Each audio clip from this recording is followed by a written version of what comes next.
새날을 여는 새벽 말씀 나눔입니다. 저는 대전평화교회 강민 목사입니다. 오늘 우리가 함께 나눌 말씀은 출애굽기 20장 7절로부터 17절까지 말씀입니다. 너는 내 하나님 여호와의 이름을 망령되게 부르지 말라. 여호와는 그의 이름을 망령되게 부르는 자를 죄 없다 하지 아니하리라. 안식일을 기억하여 거룩하게 지키라. 엿새 동안은 힘써 내 모든 일을 행할 것이나 일곱째 날은 내 하나님 여호와의 안식일인즉 너나 내 아들이나 내 딸이나 내 남종이나 내 여종이나 내 가축이나 내 문 안에 머무는 객이라도 아무 일도 하지 말라. 이는 엿새 동안에 나 여호와가 하늘과 땅과 바다와 그 가운데 모든 것을 만들고 일곱째 날에 쉬었음이라. 그러므로 나 여호와가 안식일을 복되게 하여 그 날을 거룩하게 하였느니라. 내 부모를 공경하라. 그리하면 내 하나님 여호와가 내게 준 땅에서 내 생명이 길리라. 살인하지 말라. 간음하지 말라. 도둑질하지 말라. 내 이웃에 대하여 거짓 증거하지 말라. 내 이웃의 집을 탐내지 말라. 내 소유의 아내나 그의 남종이나 그의 여종이나 그의 소나 그의 나귀나 물은 내 이웃의 소유를 탐내지 말라. 출애굽기 20장 7절로부터 17절까지 말씀입니다. 오늘은 어제 말씀에 이어 10계명의 계명들을 조금 더 살펴보겠습니다. 7절을 보시면 너는 내 하나님 여호와의 이름을 망령되게 부르지 말라. 여호와는 그의 이름을 망령되게 부르는 자를 죄 없다 하지 아니하리라 라고 나옵니다. 여호와의 이름을 망령되게 부르지 말라 라고 말씀하시는 이유는 사람들이 망령되게 부르기 때문입니다. 망령되이 부르다 라는 단어 번역은 함부로 부르지 말라 라고 도덕적인 의미로 번역을 해놓은 번역도 있습니다. 영어 성경에서는 망령되이 부르다 라는 말을 그릇된 의도를 가지고 부르다, 나쁜 목적을 가지고 부르다 라는 말로 번역해 놓기도 했습니다. 사실 본문에서 말하는 망령되이 부르다는 매우 종교적인 의미를 가집니다. 애굽을 중심으로 하는 고대 근동 지역에서 신의 이름은 사실 함부로 부를 수 없는 이름입니다. 아니, 더 정확하게 말하면 그 신의 이름을 아는 자들이 사실 그렇게 많지 않았습니다. 자기들이 섬기는 신은 있지만 그 신의 이름은 사실 별호, 다시 말해 그 신의 진짜 이름이 아닌 그냥 사람들 사이에서 불리는 이름으로 불려졌습니다. 왜 그랬냐? 신의 이름을 안다는 건 그 신의 힘과 권위를 빌려서 그 신의 능력을 나타낼 수 있다라는 의미를 가지고 있기 때문이었습니다. 따라서 신의 이름이란 그 신을 섬기는 신관들, 그리고 그 신과 밀접하게 관계 있는 자들만이 알 수 있는 유일한 것이었고, 일반적인 사람들에게는 그 신의 이름이 아니라 일반적으로 사람들이 부르던 특별한 다른 이름들로 불렸던 겁니다. 그래서 하나의 신을 놓고 여기에서는 이렇게 저기에서는 저렇게 부르는 일들이 발생했던 겁니다. 왜 신의 이름이 그렇게 의미를 가지는가? 바로 그 신의 이름을 부름으로 말미암아 앞서도 말씀드렸던 것처럼 그 신의 권세와 권위와 능력을 이용할 수 있다라고 믿었기 때문입니다. 다시 말해 신의 이름으로 말을 하면, 신의 이름으로 기도를 하면 그 신이 그 기도를 이루어준다. 그 신이 자신의 능력을 발휘하여 그 기도가 이루어지게 한다라고 생각하는 생각들이 당시 고대 근동 사람들 사이에 보편적으로 깔려 있었다라는 겁니다. 더 정확하게 말하면 신의 이름이 일종의 주술적인 의미로, 다시 말해 어떤 주문, 어떤 신비한 것을 이뤄내는 주문으로 사용되었던 겁니다. 하나님은 사람들의 그런 생각을 지금 고치고 계십니다. 하나님은 하나님의 이름에 걸맞는 행동을 요구하는 것이 아니라 저들의 생각 자체를 고치고 계신 겁니다. 너희들의 생각이 틀렸다. 신 이름에 대한 너희들의 인식이 틀렸다. 너희들이 생각하는 신의 이름은 효용이 없다. 그래서 만약 신의 이름을 부름으로 어떤 주술적인 효과를 얻을 수 있다라고 생각하고 그 신의 이름을 부른다면 그것은 헛된 것이고 쓸모없는 것이며 무용한 일이다. 지금 하나님은 그 말씀을 하고 계시다라는 겁니다. 뿐만 아니라 신의 이름을 조심스럽게 부르라는 것도 아닙니다. 하나님은 신의 이름에 담겨있는 주술적 힘이 있다라고 생각하는 그 생각 자체를 바꾸고 계십니다. 이게 타 종교와 우리 하나님의 차이점입니다. 타 종교의 신은 여러분 베일에 감추어져 있습니다. 가능한 드러나지 않습니다. 오직 그 신을 섬기는 몇몇 사람들을 통해 일하고 나타나는 것처럼 이야기됩니다. 그런데 우리 기독교의 하나님은 계시하시는 분, 다시 말해 드러내고 나타내고 알리시는 분이십니다. 그래서 감추어진 비밀이 없습니다. 마술이란 게 없습니다. 비술이란 게 없습니다. 어떤 코드나 암호가 없습니다.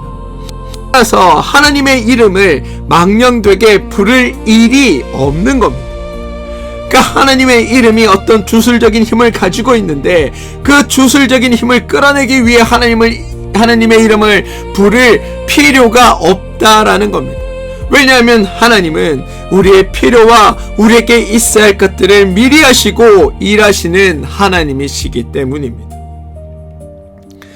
우리가 어제부터 오늘까지 지금 보고 있는 첫 번째, 두 번째, 이 세 번째 계명이라고 말하는 이 말씀들의 공통점은 하지 말라라는 명령적인 표현으로 되어 있지만 그 속에 담겨있는 참된 의미는 그럴 필요가 없다입니다.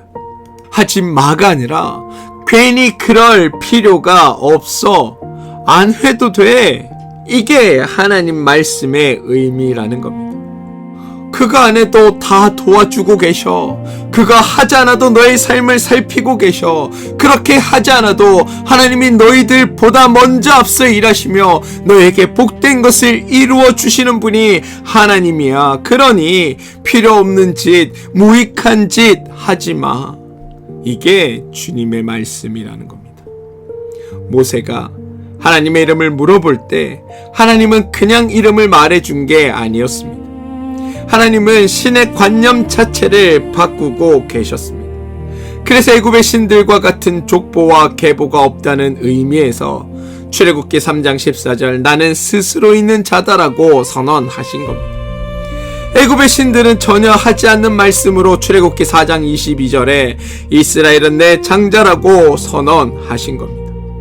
이방 신들이 전혀 할 수 없는 행동으로 하나님은 아들들을 죽음에서 건져내는 것들을 실제로 행하신 겁니다. 또 이방 신들이 사용하는 방식으로 주술이나 어떤 구판을 행하는 것이 아니라 말씀을 선포하는 것으로 모든 것을 이루어 내십니다.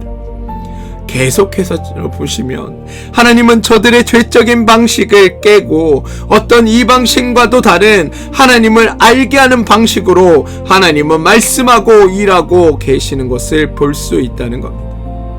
하나님은 감추시는 분이 아니라 드러내시는 분이십니다. 그래서 하나님 이름에는 비밀도 주술도 없습니다.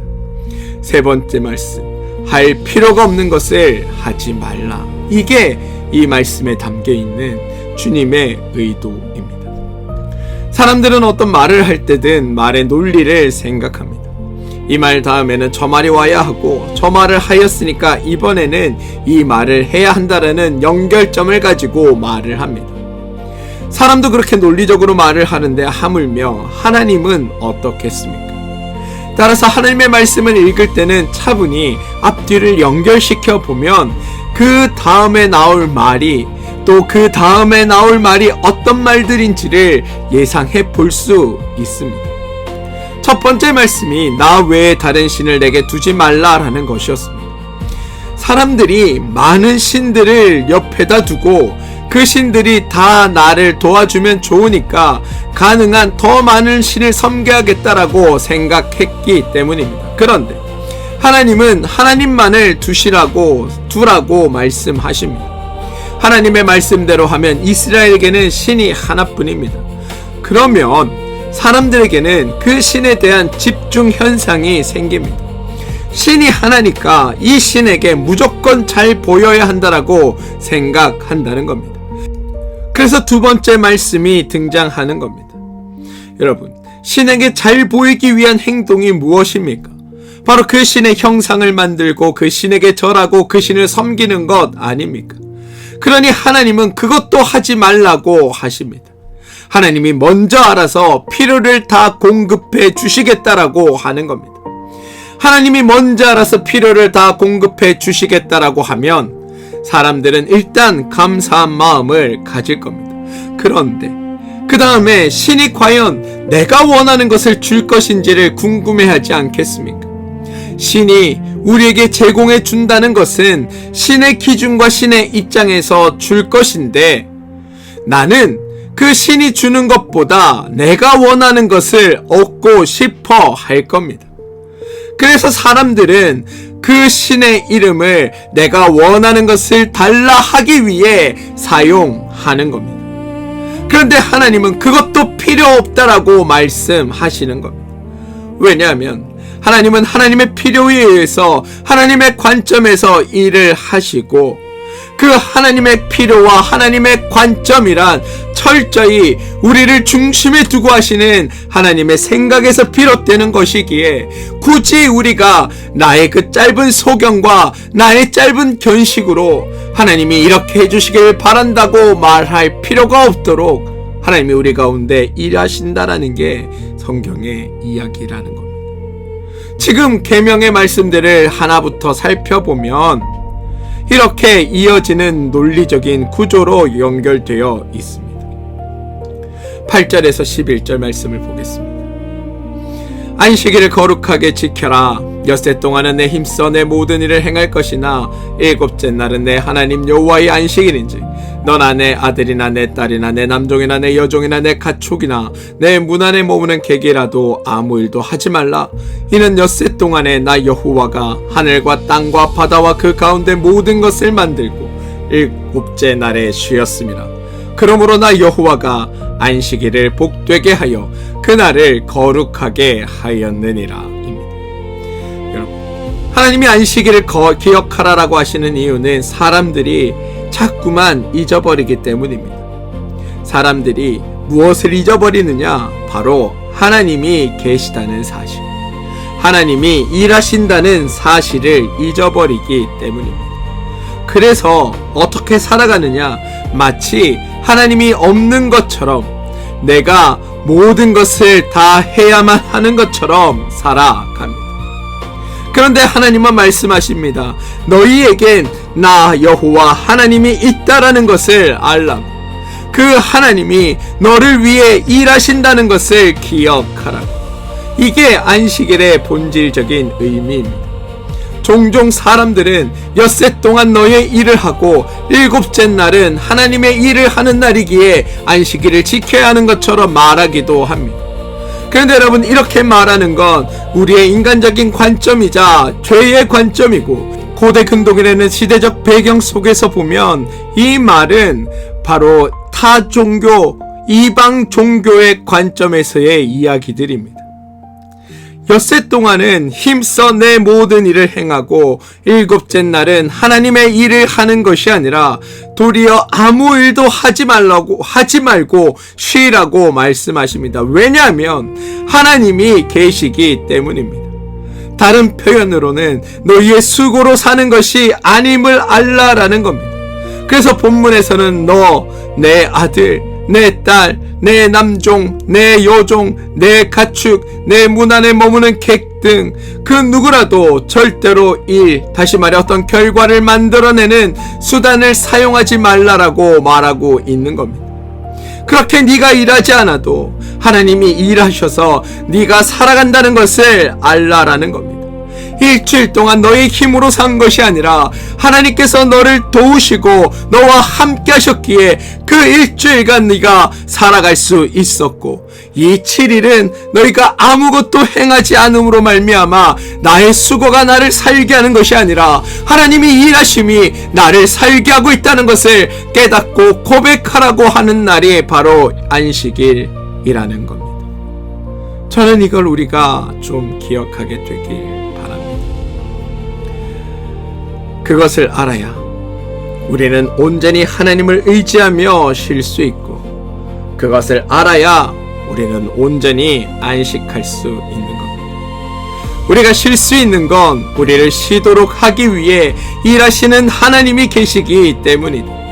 너의 오늘의 삶이 주어지는 건 너의 수고와 애씀 그 이면에 그것을 위해 애쓰고 수고하시고 너의 삶을 이루어 가시는 하나님의 애씀과 수고가 먼저 있었기에 오늘의 너의 삶이 있음을 알아야 한다라고 말하고 있다라는 것. 안식일을 지키기 위해서 해야 할 건 아무것도 하지 않는 겁니다.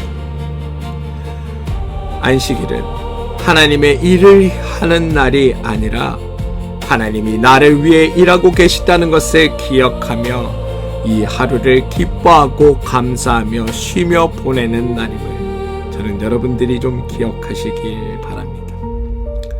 두 번째 말씀과 세 번째 말씀, 다른 곳에 없는 표현들이 있습니다. 5절에 한 번 나오고 7절에 한 번 나오는 것이 있는데요. 다른 말씀과 구별된 특징이 이 두 곳에 등장하는데 바로 죄에 대해 언급하고 있다라는 겁니다. 5절을 보시면 나를 미워하는 자의 죄를 갚되, 7절을 보시면 여호와는 그의 이름을 망령되게 부르는 자를 죄 없다 하지 아니하리라 라고 말하고 있습니다.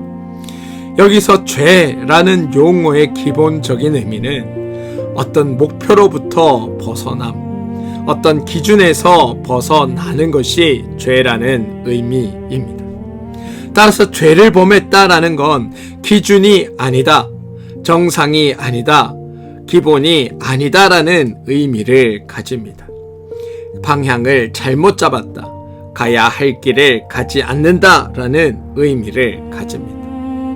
잘못했다, 나쁜 짓을 의미하기 이전에 원래의 모습, 원래 가야 할 바른 방향, 바른 삶, 바른 행동이 있는데 그것대로 하지 않는 것, 이걸 죄라고 말하는 겁니다. 하나님은 우리를 책망하기 위해 계명을 주시는 것이 아닙니다. 바른 모습, 바른 행동, 바른 삶이 무엇인지 우리 가운데 가르치시기 위해 오늘 말씀을 주고 계신 겁니다. 죄는 벌을 받는 것이 아니라 기준에서 벗어난 겁니다. 하나님은 책망이 아니라 바른 삶의 방향을 알려주시기 위해 말씀하고 계십니다. 그래서 우리는 늘 물어야 합니다. 죄라는 것 앞에 어떤 윤리적이고 도덕적이고 법적인 어떤 나쁜 행위, 그런 것들을 벗어난 일들을 하는 것을 죄가 아니라 내가 하나님을 향하여 바로 가고 있는가, 내가 하나님을 바로 보고 있는가, 내가 하나님의 말씀을 기준점으로 삼아 그 기준점을 향해 걸어가고 있는가, 이게 죄와 죄가 아님의 결정적인 차이라는 것을 기억하시기 바랍니다. 어떤 윤리 도덕적인 문제가 아니라 내 시선과 내 마음과 내 태도와 내 방식과 내 사고가 하나님을 중심으로 하지 않는다면 그것 자체가 바로 죄가 되는 겁니다. 더 정확하게 이야기하면 하나님을 모르고 살아가는 것, 그게 죄라고 성경은 말하고 있다는 겁니다. 우리가 하나님을 중심에 두고 하나님을 향한 바른 방향으로 가기 위해선 하나님을 알아야 합니다. 그래서 성경은 하나님을 아는 게 중요하다라고 말하고 있고, 이스라엘의 믿음의 역사가 처음 시작하는 이 출애굽에서 바로 하나님을 알게 하시기 위해 하나님은 지금 애쓰고 계시다는 겁니다. 우리가 출애굽기를 읽는 이유는 바로 하나님을 알기 위해서입니다. 그분의 마음, 그분의 생각, 그분의 뜻, 우리를 향하신 그분의 그 사랑을 아는 것, 그게 우리가 말씀을 읽는 이유여야 합니다. 여러분 보시면 하나님은 세 번째 계명에서 신의 이름에 주술적인 힘이 있다라는 생각을 깨뜨리고 계십니다. 나의 이름을 부르지 않아도 내가 너의 삶을 복되고 귀하고 아름답게 하시겠다고 말씀하고 계십니다. 안식일을 거룩하게 지키라는 말씀을 통해서 너희 스스로 모든 것을 해야 한다는 그 생각을 깨고 계십니다. 너희의 삶은 나 여호와가 이루고 있으며 나 여호와가 책임지며 나 여호와의 손 안에서 너희의 모든 삶들이 완성되어 간다라고 말씀하고 계시다라는 겁니다. 하나님은 자신을 감추는 분이 아닙니다. 자신을 드러내십니다. 우리가 우리의 삶에서 말씀하시고 역사하시고 일하시는 하나님을 보길 원한다면 하나님은 자신을 드러내셔서 우리 가운데 그 하나님의 놀랍고 위대하심을 보여주실 겁니다. 저는 그렇게 주님을 만나는 여러분들 되시길 소망합니다. 하나님의 말씀, 그 뜻을 헤아려서 더욱 하나님과 가까이 또 그 하나님을 의지하며 살아가는 여러분들 되시길 주님의 이름으로 축원드립니다. 기도하겠습니다. 주님, 하나님의 이름을 주술적으로 사용하려 했던 인간의 어리석음을 용서하여 주시옵소서. 하나님은 감추시는 분이 아니라 스스로를 드러내시고 알려주시는 분임을 우리가 알게 하시고, 또한 하나님께서 엿새 동안 일하시고 일곱째 날 쉬라 하신 것이 우리를 위해 하나님께서 일하고 계신다는 것을 기억하라는 하나님의 말씀임을 깨닫게 하여 주시고, 나 스스로 모든 것을 책임지는 삶이 아니라 모든 것을 하나님께서 이루어 가심을 믿고 우리의 삶의 주님을 의지하며 나에게 맡겨진 이 날들을 귀하고 복되게 살아가고 하나님 안에서 안식과 평안을 누리며 살아가는 우리 모두가 되게 하여 주시옵소서. 예수님의 이름으로 기도합니다. 아멘.